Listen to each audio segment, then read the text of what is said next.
अब प्रथम पाठ के दहन और ज्वाला के प्रश्न उत्तरों को देखते हैं। रिक्त स्थानों की पूर्ति कीजिए। क है क वह न्यूनतम तापमान जिस पर कोई पदार्थ जलना प्रारंभ करता है उस पदार्थ का खाली स्थान कहलाता है। तो क्या कहलाता है? ज्वलन ताप। वह न्यूनतम तापमान जिस पर कोई पदार्थ जलना प्रारंभ करता है उस पदार्थ का ज्वलन ताप कहलाता है। ख देखते हैं।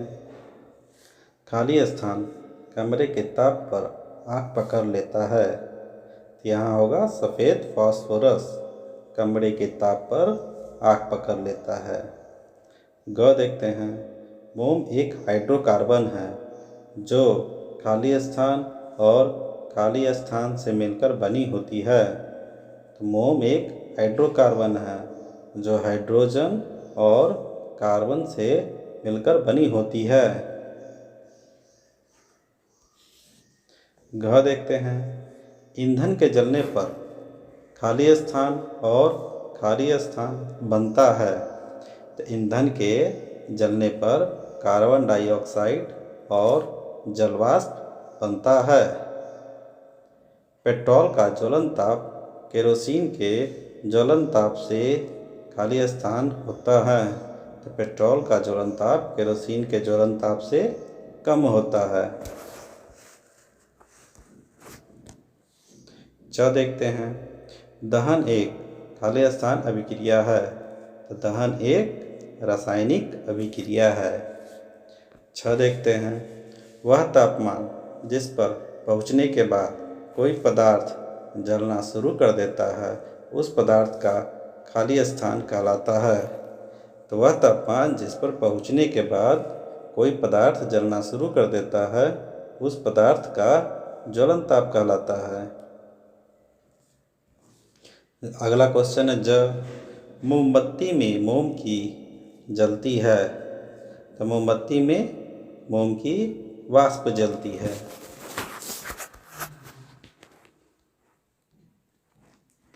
अगला प्रश्न है निम्न पर सही या गलत का निशान लगाइए। क है कागज के कटोरा में पानी डालकर गर्म करने पर कागज जल जाता है। तो यह गलत है, यह कथन गलत है। क्योंकि क्या होता है जब कागज़ के कटोरी में पानी को गर्म करते हैं तो उसमें मोमबत्ती से या जो भी जिससे भी उष्मा देते हैं वो कागज़ को जाती है और कागज़ वो उष्मा बार बार पानी को देते रहती है जिससे कागज़ नहीं जलती है और पानी गर्म हो जाता है। दहन के लिए वायु का होना आवश्यक है। तो यह कथन सही है। दहन के लिए वायु का होना आवश्यक है क्योंकि दहन के लिए क्या क्या चाहिए? पहले तो देय पदार्थ चाहिए, वायु की उपस्थिति चाहिए और ज्वलन ताप प्राप्ति के उपाय चाहिए। लाल फास्फोरस कमरे के ताप पर आग पकड़ लेता है। यह कथन गलत है। लाल फास्फोरस कमरे के ताप पर आग नहीं पकड़ता है। इस लाल फास्फोरस का उपयोग हम माचिस की डिब्बियाँ बनाने में करते हैं ना। हाँ, तो सफ़ेद फास्फोरस जो होता है वो कमरे के ताप पर आग पकड़ लेता है। लाल फास्फोरस कमरे के ताप पर आग नहीं पकड़ता है, यह रगड़ने पर आग पकड़ता है ना। चूने का पानी में कार्बन डाइऑक्साइड गैस प्रवाहित करने पर चूने का पानी दूधिया हो जाता है। तो हाँ सही है, यह कथन सही है। चूने का पानी दूधिया हो जाता है। अम्ल और सोडियम बाइकार्बोनेट प्रतिक्रिया कर कार्बन डाइऑक्साइड गैस बनाता है। यह कथन बिल्कुल सही है क्योंकि अम्ल और सोडियम बाइकार्बोनेट प्रतिक्रिया करके कार्बन डाइऑक्साइड यानी CO2 गैस बनाती है जिसका उपयोग हम क्या करते हैं? अग्निशामक यंत्र में करते हैं। तेल द्वारा उत्पन्न आग को जल द्वारा नियंत्रित किया जा सकता है। तो यह कथन गलत है क्योंकि क्या होता है? तेल पानी से हल्का होता है तो तेल जल की सतह पर तैरने लगता है और जलता रहता है। इस तरह से आग नहीं बुझ पाती, इसलिए तेल में लगे आग को जल से नहीं बुझाते हैं। हाँ, बालू वगैरह से बुझा सकते हैं। आग लगने पर उसे कई बार पानी डालकर बुझाते हैं। पानी डालने से आग कैसे बुझ जाती है? उत्तर देखते हैं। आग लगने पर आग लगने पर पानी डालने से ज्वलनशील पदार्थ ठंडा हो जाता है और उसका ज्वलन ताप का मान बढ़ जाता है। साथ ही इस प्रक्रिया में जो जलवाष्प बनती है वह बाहरी वायु की आपूर्ति बंद कर देती है और आग बुझ जाती है। मोमबत्ती की ज्वाला पर जब स्थिर हो तो कांच के प्लेट ले जाने पर काला वलय क्यों बनता है? तो मोम के जलने से बना कार्बन के कारण, क्योंकि हम जानते हैं कि मोम किससे बना है? हाइड्रोजन और कार्बन से। हाइड्रोजन तो नीले लौ के साथ जलता है और ये अपने साथ साथ कार्बन को भी जलाता है।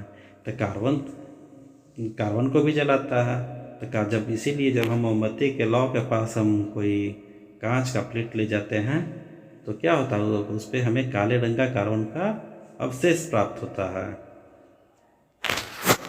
अगर किसी दुर्घटना में कोई व्यक्ति आग की चपेट में आ जाए तो उसे बचाने के लिए कंबल में लपेट दिया जाता है।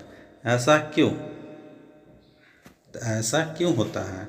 अब इसका उत्तर है हवा यानी ऑक्सीजन की आपूर्ति बंद करने के लिए। यानी जब कोई व्यक्ति आग की चपेट में आ जाता है तो उसे कंबल से लपेट देते हैं, क्योंकि कंबल से लपेटने के कारण क्या होता है कि आग का संपर्क हवा से टूट जाता है और आग बुझ जाती है। चौथा है, कभी कभी जंगलों में अपने आप आग लग जाती है। ऐसा कैसे होता होगा? उत्तर है, जंगलों में अपने आप आग सूरज की अत्यधिक गर्मी से या आकाशीय बिजली के गिरने से या पौधों की आपसी रगड़ से लग जाती है। यानी जंगलों में आग कैसे लग जाती है? हम पहले ही बता चुके हैं कि सूरज की रोशनी में क्या होती है? गर्मी होती है। तो इससे जो छोटे छोटे पेड़ पौधे होते हैं वो क्या होते हैं? छोटे छोटे पौधे होते हैं, उनका तो ज्वलन ताप कम होता है। वो आग जब जैसे ही उनको ज्वलन ताप की प्राप्ति होती है वो जलने लगते हैं। और जब छोटे छोटे घास वगैरह सब जलने लगते हैं, झाड़ियाँ जलने लगती है, तो उसके आसपास बड़े बड़े पेड़ भी होते हैं, वो भी क्या करते हैं? वो भी धीरे धीरे जलना शुरू कर देते हैं। इसका दूसरा कारण बिजली का गिरना भी है। हम तो देखते भी हैं बिजली के गिरने से हमारे आसपास के गांव वगैरह में भी सुनते हैं कि आग लग गई है। ऐसी खबर सुनने को मिलती है। फिर पौधों के आपसी रगड़ से भी आग लग जाती है। जैसे जब तेज़ हवाएं, आंधियाँ, तूफान आते हैं तो क्या होते हैं? पेड़ हिलते हैं। और तो जब दो नज़दीक के पेड़ आपस में रगड़ खाते हैं हिलने के कारण, तो क्या होते हैं? रगड़ खाने के कारण गर्मी पैदा होता है। और गर्मी पैदा होने के कारण उसको ज्वलन ताप की प्राप्ति हो जाती है और जल जाती है। उदाहरण के तौर पे हम अपने दोनों हथेलियों को रगड़ कर देख सकते हैं। जब हम अपने दोनों हथेलियों को कुछ देर रगड़ते हैं तो क्या होता है? हमें गर्म महसूस होता है ना। यानी दो पदार्थ यानी रगड़ खाने से क्या होता है? गर्मी पैदा होता है, ऊष्मा पैदा होता है और इसके कारण आग लगने का खतरा बना हुआ रहता है। अगला प्रश्न है, गोलू ने आधा पेट्रोल और आधा पानी लेकर एक मिश्रण बनाया। उसने एक कपड़े को एक मिश्रण में भिगो दिया। इसके बाद एक माचिस की तीली से इसे जलाया।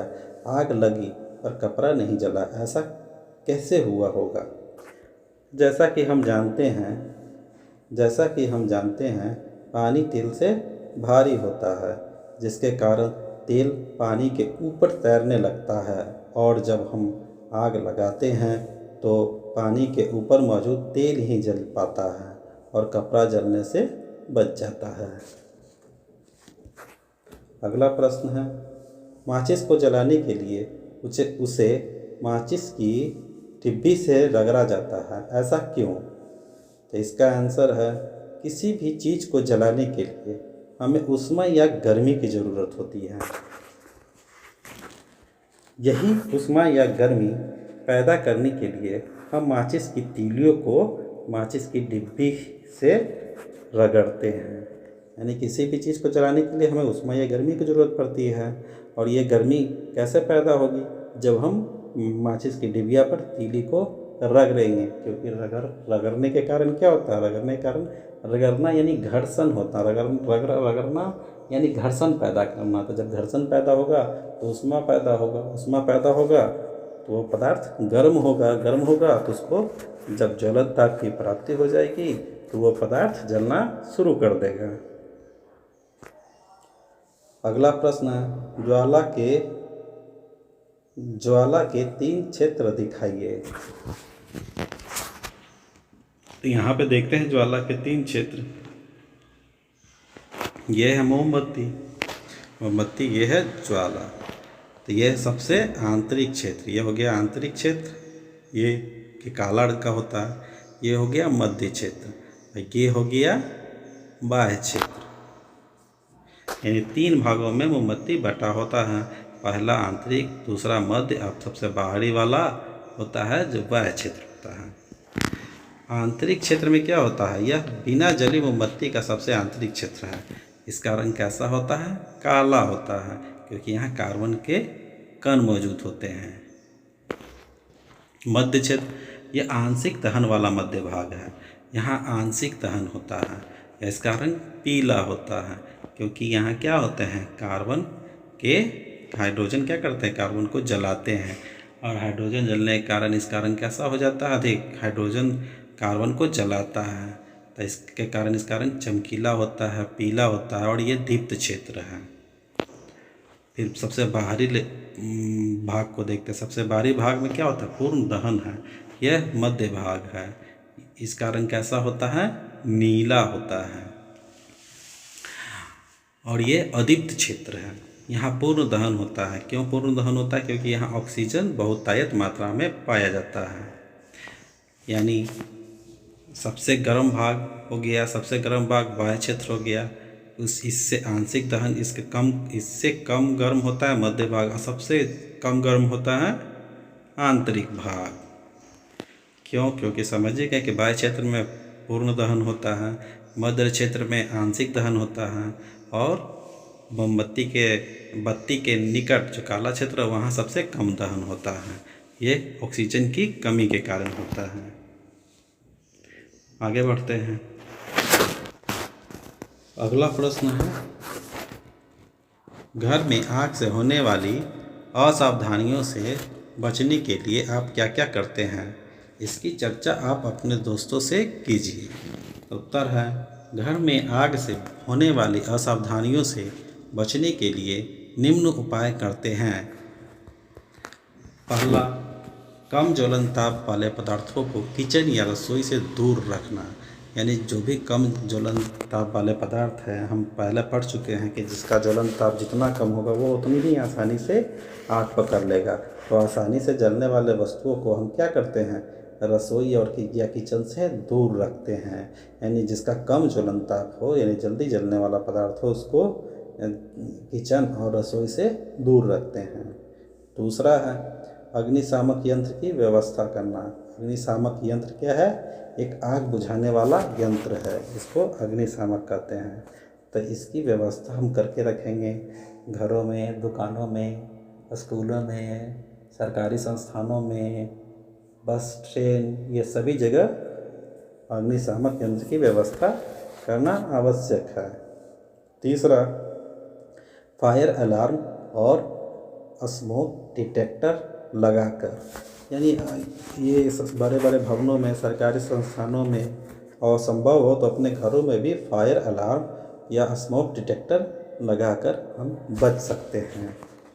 भारी आग से होने वाली भारी क्षति से हम बच सकते हैं, क्योंकि जैसी ही आग लगेगी तो क्या होगा, फायर अलार्म बजने लगेगा और हम सतर्क हो जाएंगे और आग समय पर बुझाने में सक्षम हो पाएंगे। स्मोक डिटेक्टर भी, ये थोड़ा सा धुआं उठेगा, स्मोक डिटेक्टर क्या देने लगता है, अलार्म देने लगता है, और हमें पता चल जाता है कि कहीं पे आग लगी है, और समय पर हम उस आग पर काबू पाकर आग से होने वाली क्षति को कम कर सकते हैं। चौथा है ऑक्सीजन की आपूर्ति बंद करने के लिए कंबल, बालू, पानी आदि की उचित व्यवस्था कर। यानी ऑक्सीजन की आपूर्ति बंद करने के लिए हमें कंबल, बालू, पानी आदि की वहाँ पे अपने घरों में उचित व्यवस्था करनी चाहिए। यानी ये सामान पहले ही से मौजूद हो, ताकि आग लगे तो तुरंत पानी या बालू या कंबल हमें उपलब्ध हो जाए। 5वां है, नज़दीकी अग्निशमन सेवा का टेलीफ़ोन नंबर नोट कर आदि। यानी जो हमारे नज़दीकी अग्निशमन सेवा का टेलीफ़ोन नंबर है वो भी हमेशा अपने साथ रखेंगे, क्योंकि जब भी मान लो कि आग लगे तो तुरंत हम अग्निशमन सेवा केंद्र में फ़ोन करके उनको बुलाएंगे, जिससे कि यदि वो समय पे आएंगे तो आग पे समय पर काबू पाया जा सकता है, जिससे जान माल की का क्षति कम हो सकती है। धन्यवाद। यदि वीडियो पसंद आया हो तो लाइक, सब्सक्राइब और बेल आइकन दबाना न भूलें।